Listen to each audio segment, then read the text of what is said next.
So let's talk about coordinate systems, rotations, and linear combinations.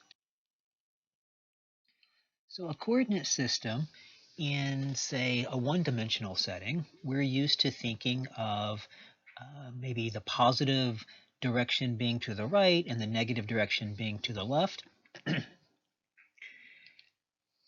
And we might draw that as a horizontal line with the positive x on the right and the negative x on the left. Now, if I'm standing in front of you talking about a one-dimensional system in this way, and I point to the positive x direction, for you to follow what I'm talking about, I need to point to your right, but that is to my left. That's what I would think of from my perspective as the negative x direction. So it turns out that it doesn't matter which direction is positive and which direction is negative, because all we have to do is rotate around or move around and look at it from a different perspective, and it's the same system. If we write this, say, vertically rather than horizontally, then it's the same scenario. We can just tilt our head, and we still really just have this one-dimensional coordinate system. We might call the variable something other than x. That doesn't matter. There's just one piece, and which is positive and which is negative doesn't matter so long as we all agree which is the positive direction and which is the negative direction. In a two-dimensional system, we tend to put the axes horizontal and vertical. And in this particular situation, we want to think about how many different coordinate systems are possible. And in this case, what do we have? Well, we could put the positive x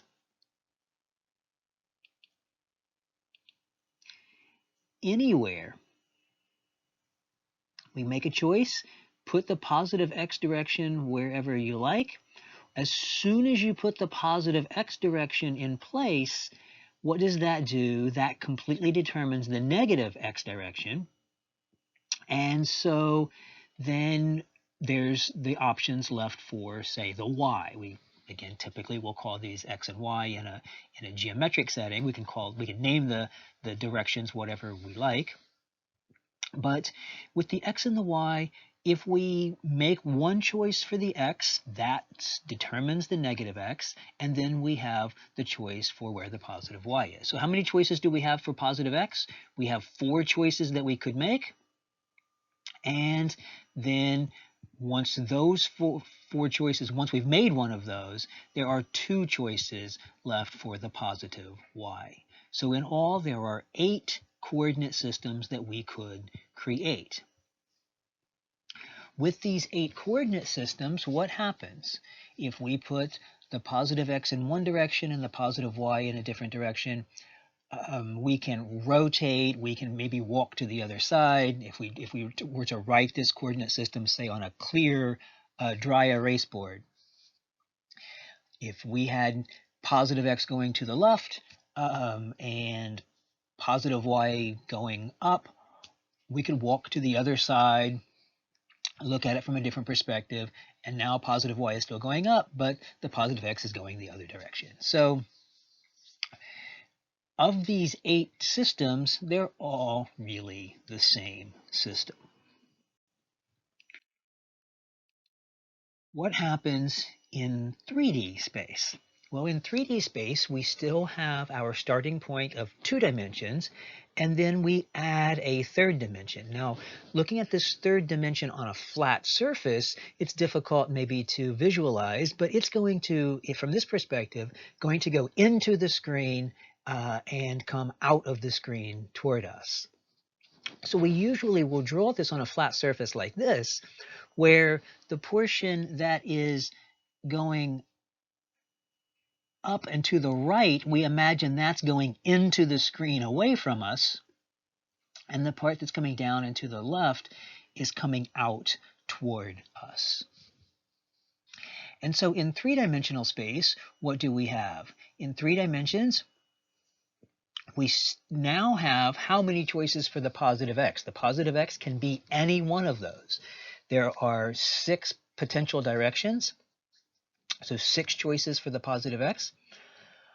Once we choose the positive x, that determines completely the negative x as the other end of that, or the opposite direction on that same line.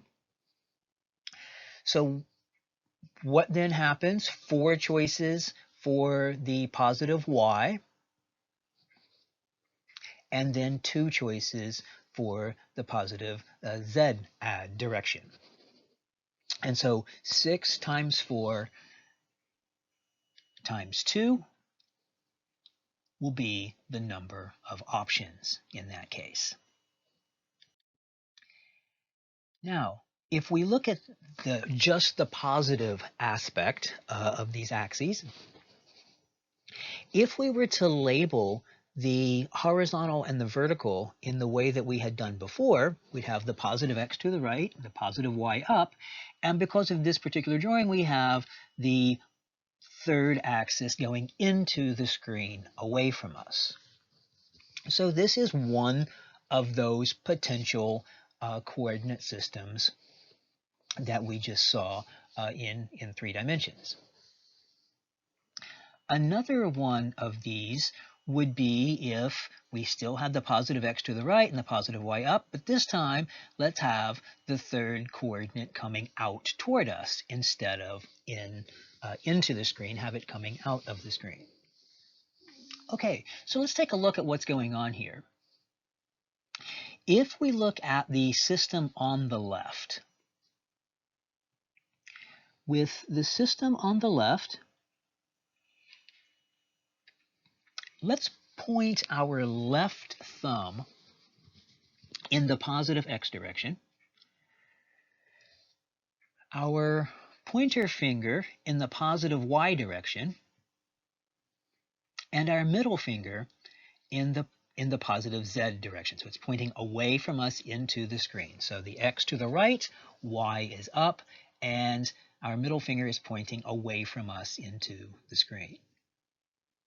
Now let's do the same thing with the coordinate system on the right-hand side, but this time let's use our right hand. We'll keep the left hand with the shape, and our right hand, positive x, our thumb points in that direction, our pointer finger points up, and now our middle finger points out toward us. So we have these 2 coordinate systems. These are 2 of the 48 coordinate systems that are possible. And so take a minute, pause the video, and try to arrange your 2 hands so that all the fingers are pointing in the same direction. So hold the shapes and move things around until you have your thumbs both pointing in the same direction, your first fingers both pointing in the same direction, and your middle fingers both pointing in the same direction. So pause the video and see if you can make that happen. All right, so you've tried, and you find out that you can get any 2 of your fingers pointing in the same direction. You can get the pointer fingers and the middle fingers pointing in the same direction, but then the thumbs are pointing opposite. You can get the thumb and one of your other fingers, those pointing in the same direction, but then the other finger is pointing in the opposite direction. And it turns out that in 3 dimensions, there is a difference then. Of the 48 potential coordinate systems, it really comes down to 2 coordinate systems. There's a left-handed set, so 24 of those coordinate systems are left-handed, and there is then the right-handed set, and that's the other 24 of those coordinate systems. So if you make your choices, whatever choices you make, you will either create a left-handed system or you will create a right-handed system. So which is correct, the left-handed or the right-handed? Well, if you are describing a house, let's say, you're an architect, then you typically imagine that the third axis is coming out towards you, because we tend to think of that as going up. And that is the way we tend to build houses, right? A building tends to go up. Now, there's a portion of it that goes down, but most of it will go up. Mathematicians usually will be using up coming out toward us. Economists do that often. But if we think about, for example, um, a flight simulator, you have left, right, um, up and down from our perspective, and then we have forward and backward.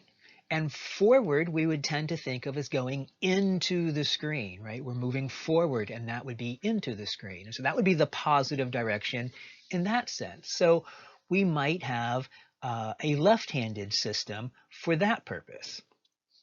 Now, there's all different possibilities of which is the positive X and the Y and the Z. And so you can still arrange things so going into the screen is positive, but that means rearranging other aspects. So there's no correct answer for using a left-handed versus a right-handed system. Most of the time, um, physicists will use right-handed systems. Lots of scenarios, right-handed systems are appropriate. Other scenarios, left-handed systems are appropriate. So we mentioned the idea of graphics. In one particular system, a two-dimensional Python system called Pygame, the positive X is to the right. So the origin is the upper left-hand corner of the screen. So the origin is up here, upper left-hand corner. Positive X is to the right, and positive Y is down. And so in that setting, you have positive X to the right, positive Y down. In 2 dimensions, it doesn't matter. That's just a choice that gets made. But if this were a 3-dimensional system, and we want the, say, forward to be into the screen, so our third direction being into the screen as the positive direction, would this be a right-handed or a left-handed system? So think about this. If we point our thumb in the X direction and our first finger in the Y direction, the positive Y, would we have a right-handed 3-dimensional system with the positive going into the screen, or would that be a left-handed system with the positive going into the screen? So try that. Think about it for a second and come back. So in trying this, you see that if you put your right thumb in the positive X direction and your right first finger pointing down, then your middle finger points away from you. If you put your left thumb in those directions, your left thumb to the right and left pointer finger down, then your middle finger points out towards you. So in some 3D settings, if you still wanted a right-handed system, you just have to adjust the direction where the X and the Y are. So again, no correct answer. Should it be right-handed? Should it be left-handed? You make it work the way you want to, unless you're using another system, and then you have to learn how they're doing it. And they have chosen that based on whatever ideas that they had in mind of which of those to use, a right-handed or a left-handed system. All right, so let's think about some rotations. In these two 3-dimensional settings, the left-handed version and the right-handed version, we will often rotate things around one of those axes, one of the coordinate axes. So for instance, if we were looking at something being in a plane in 2 dimensions and it rotates, then it's really rotating around that third axis. It's rotating around the z-axis.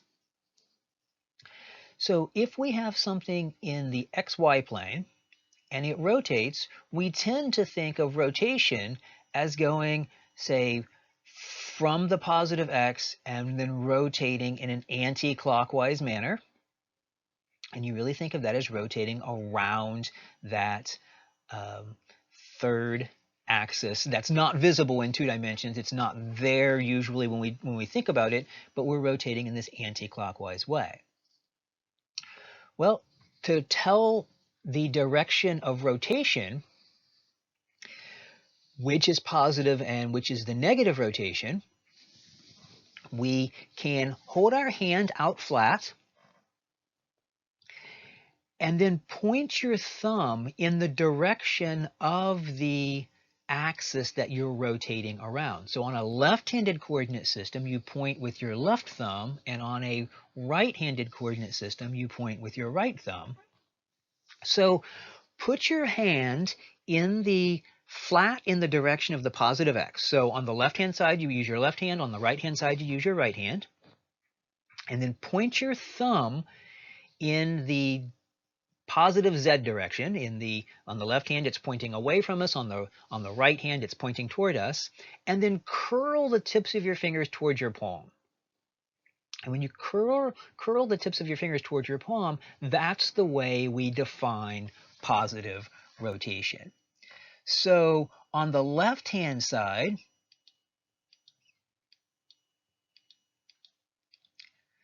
that rotation would curl from the x direction, from our perspective, from the x up toward the y. But if we were at the positive end of our thumb looking back, that would be a clockwise rotation. So if we were on the other side of the screen, we would see a clockwise rotation there.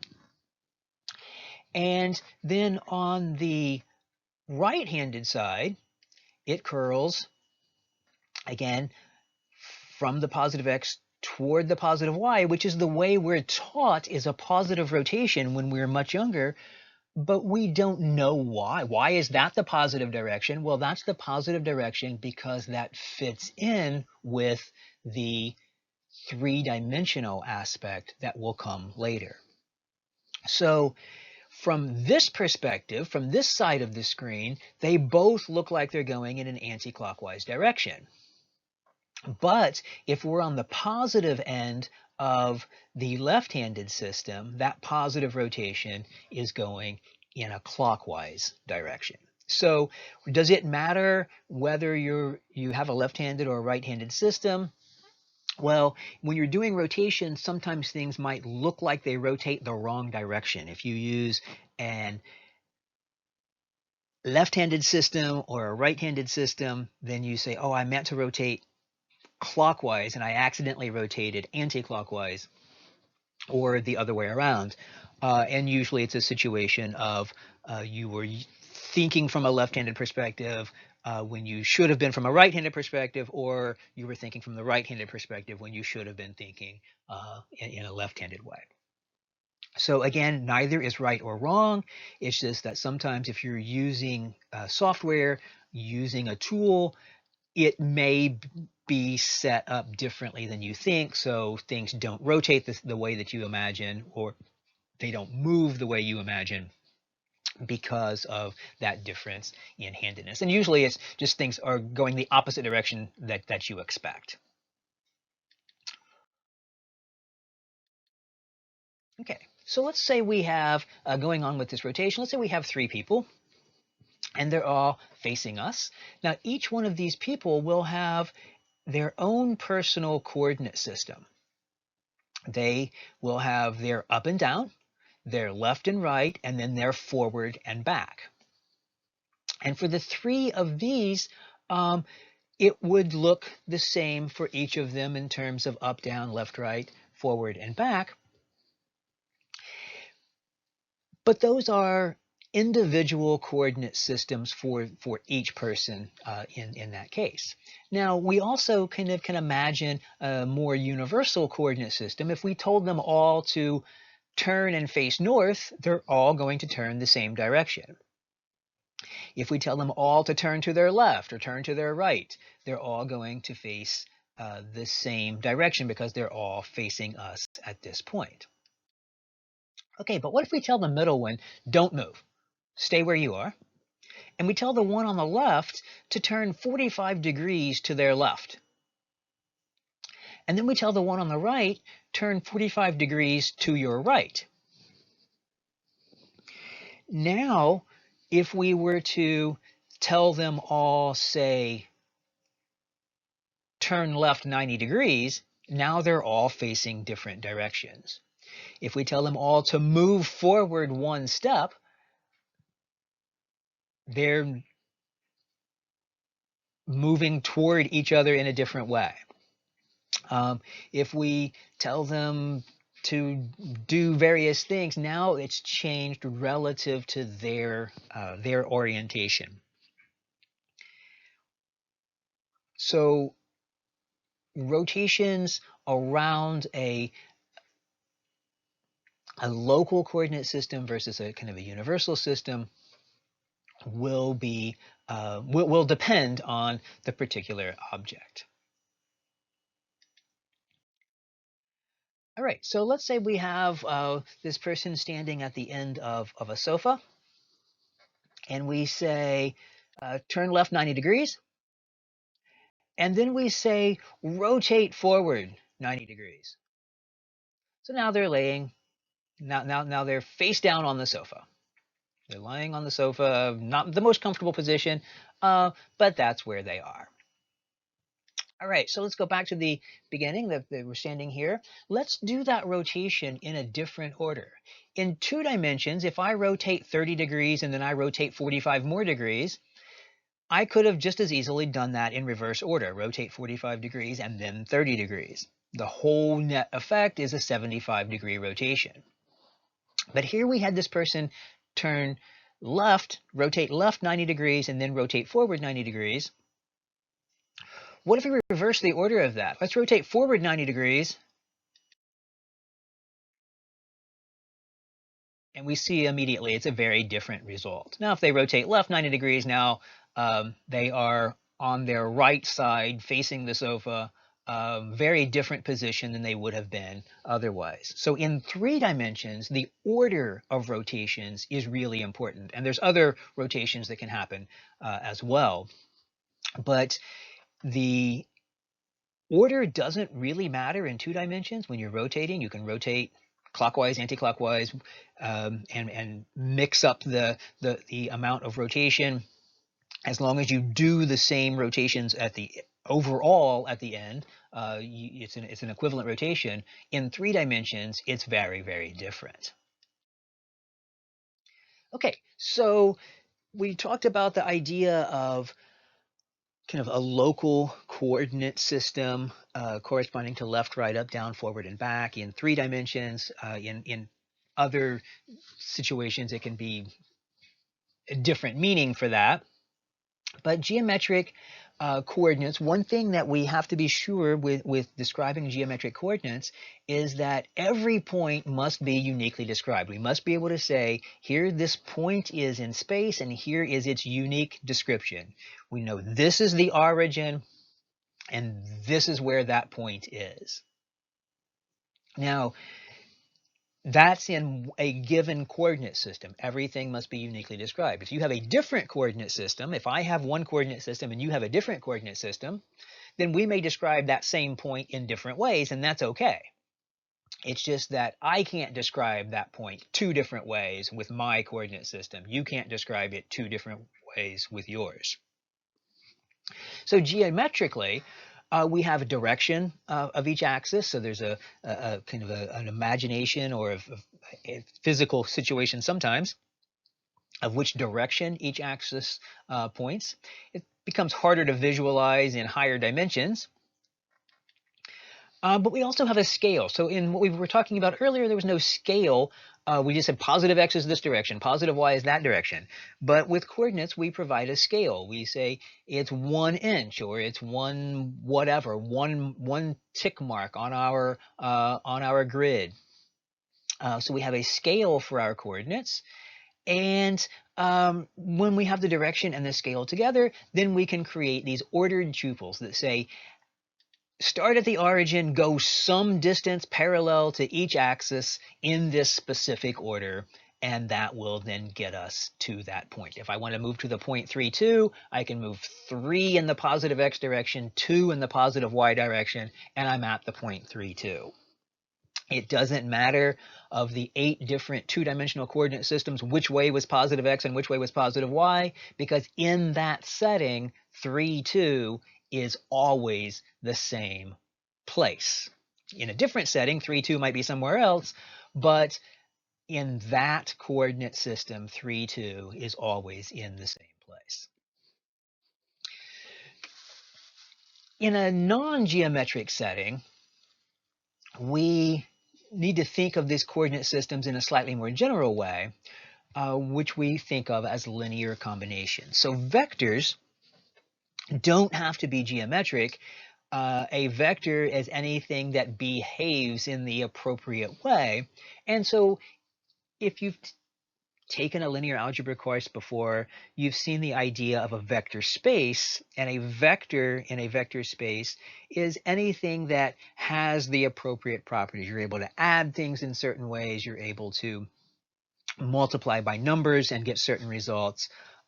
Certain calculations behave properly. So a vector space can be geometric vectors.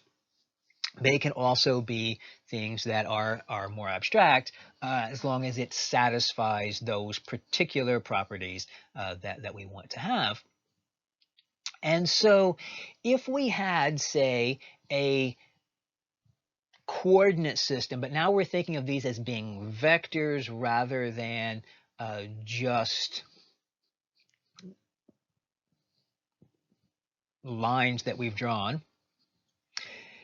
The standard 2D coordinate system says there's an x direction and a y direction, and there's the scale that's associated. So 1 in the x direction, 0 in the y direction. That is parallel to the x-axis. The other vector is parallel to the y-axis, and these are unit vectors in those directions. So if we wanted to, say, describe the point 3, 2, it just means go 3 in that x direction plus 2 in the y direction, and we're at the point 3, 2. And so the 3, 2 are the coordinates, because this says go this far in one direction and 2 in the other direction. If we changed our coordinate system, let's say we had 2 different vectors that are closely related to S, but there are 2 different vectors. Now that same original point 3, 2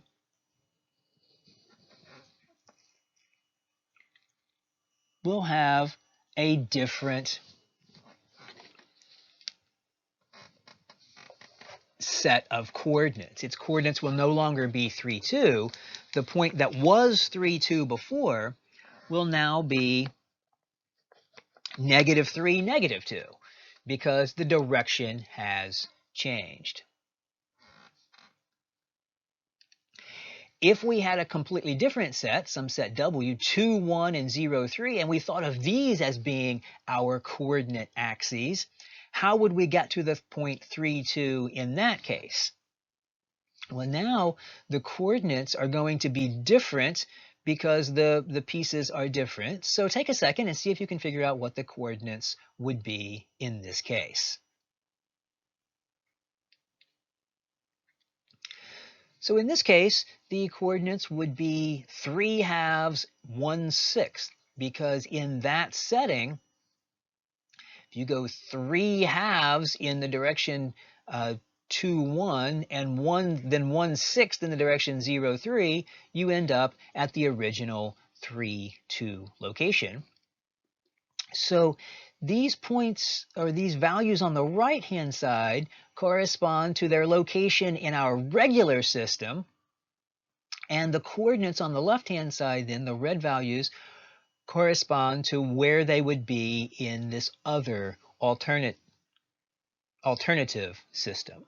And so linear combinations, the term linear combinations, is given a set of vectors, we will multiply vectors in there by numbers and add pieces together and see what we can create. So the things that we create are the linear combinations of those vectors. So anything that we can create with one of those is a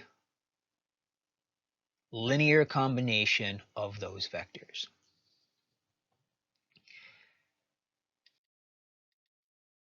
In other vector spaces, we might consider all the polynomials in the variable x of degree 2 or less, let's say. And so let's use this set P to be 1x and x squared. And then we want to describe this polynomial P of x, which is 7 plus x minus 3x squared. In that case, we can create this polynomial from those pieces, multiply the 1 by 7, the x by 1, and the x squared by negative 3.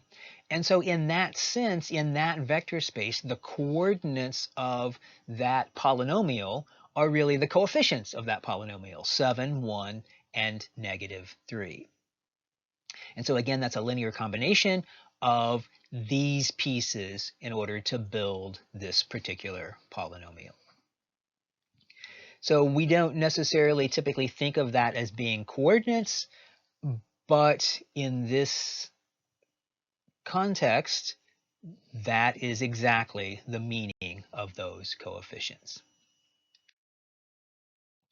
So if we have a set of vectors, does any set work as a coordinate system? So if we're going to have a coordinate system with vectors, or a coordinate system with points, a coordinate system with polynomials, whatever coordinate system, whatever vector space we're looking at, and we want a coordinate system for that, we have to ensure that each vector, each component is unique in its description. There's one way to build that thing. We can't have a mixture of coordinates for a location. We can't say this point has these coordinates, or maybe it's these coordinates, or maybe it's these other coordinates, right? We have to have a unique description for all of those to qualify as a coordinate system. And so to ensure that uniqueness, we have to make sure that the set of vectors that we're using potentially as our coordinate system does not have any redundant information. So let's say we had a set S, and it's the vectors 1, 1, 2, 2, and 3, 5. And we want to describe our vector 3, 2 that we described earlier. One way to do that looks like this. We can say 3 halves is 9 halves times the first one, 0 times the second one, and negative 1 half times the third one. And so the coordinates would be 9 halves, 0, negative 1 half. But with a little bit of effort, we can also see that another way to build that same thing is 0, 9 fourths, and negative 1 half. And so different coordinates for the same vector, not good. And so this set does not work as a coordinate system. And we can see the reason for that is that we can build 2, 2 using the 1, 1. So there's redundancy here. These two vectors point in the same direction. One of them just happens to be twice as long as the other one. So the third vector is different information. It's pointing off in some other direction, but these two are pointing in the same direction. So that's redundant information. And so that means that these three vectors cannot work as a coordinate system. to be a coordinate system, we need to ensure that there is no redundancy. And the way to tell that there is no redundancy is we look at how many ways there are to create the zero vector. The zero vector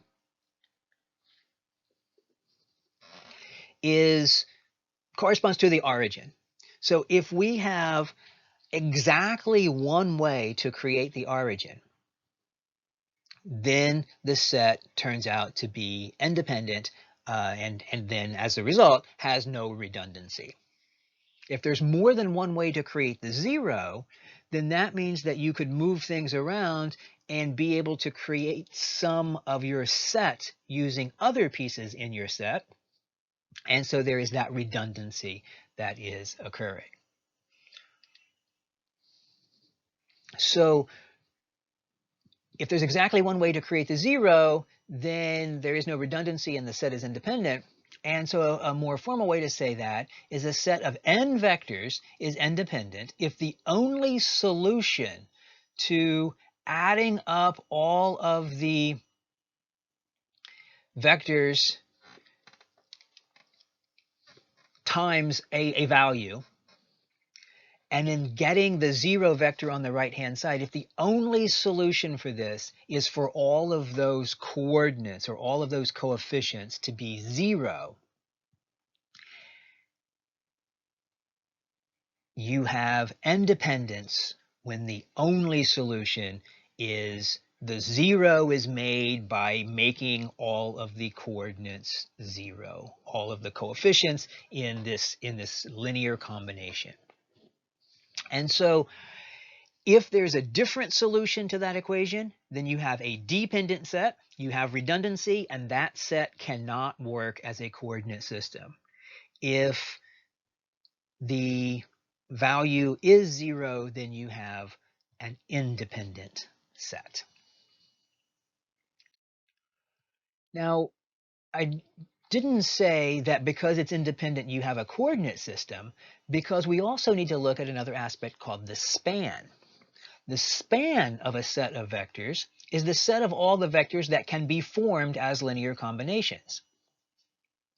So if I have just the single vector 1, 1, then the span of that is just all the vectors parallel to the line y equals x. I can multiply that by any number that I like and stretch that vector out, or flip it over by multiplying by a negative and point in the other direction and make it longer or shorter. So I can describe all vectors parallel to the line y equals x, but I can't describe any other vectors. And so the span of this single vector is just vectors parallel to that line. If we were thinking of this as a coordinate system, this would be a one-dimensional coordinate system. You can be on that line and go left or right as far as you like, but you can't get off that line. What about the span of the two vectors, 1, 1 and 2, 2? Well, in that case, again, since they are parallel to each other, there's redundant information, and so that span is the same set. So there's no extra information obtained by adding in this extra dependent vector. If we said 1, 0, 0, 1, and 3, 5, the span of that is all vectors, but if you notice, we don't even need the 3, 5 part to do that, because the other two by themselves also contain, the span contains all vectors. So here, the span does contain all vectors, but it's not an independent set. There's dependency in there, because we can create the 3, 5 by saying 3 times the first one plus 5 times the second one. Or if we wanted to keep the third one and throw away the second one, we can find ways to describe everything in that way as well. So the span says nothing at all about dependence and independence. And independence and dependence say nothing at all about the span. These are two separate ideas, but to have a coordinate system, we need to put them all together. And so because we don't always think of a coordinate system, we tend to think of coordinate system as being geometric, and so we don't always think of that in different contexts. We use the term basis. And so a set of vectors in a given vector space V is a basis of that vector space V if the set S is independent and the span of S is the whole vector space. And so if we have a basis, then we have our coordinate system. So that serves as a coordinate system even in a setting that is not geometric in nature. Not all vector spaces have an obvious geometric perspective or geometric understanding. For example, we looked at the set of polynomials. We can draw those, I guess, so there is a geometric sense. And we can sometimes, in other scenarios, create a geometric setting. But there are some vector spaces that it's just not feasible to explain in a geometric way, or even to think of in a geometric way. But you still have this basis that plays the role of a coordinate system. Again, all of these we're talking about finite dimensional settings. There are infinite dimensional vector spaces. Some of the ideas carry over. There are some changes that sometimes have to happen between the finite dimensional versus the infinite dimensional. But this idea of a basis being an independent set that spans the whole vector space, and that's serving the role, playing the part of a coordinate system for that vector space, carries over. And so we're able to think about abstract things, but sometimes that kind of low dimensional concrete way will help us make sense of those. Occasionally the low dimensional concrete way gets us into trouble because the abstract vector space doesn't behave the way we might think it would, or a higher dimensional geometry in higher dimensional spaces doesn't necessarily behave the way we might think it should. But the ideas are that we have this common aspects of computations and then common aspect of we can apply this coordinate system to this vector space. And again, usually we call it a basis, but it is playing that part of the coordinate system. All right, so as usual, feel free to ask questions in the comments by email or on Discord, and have a great day.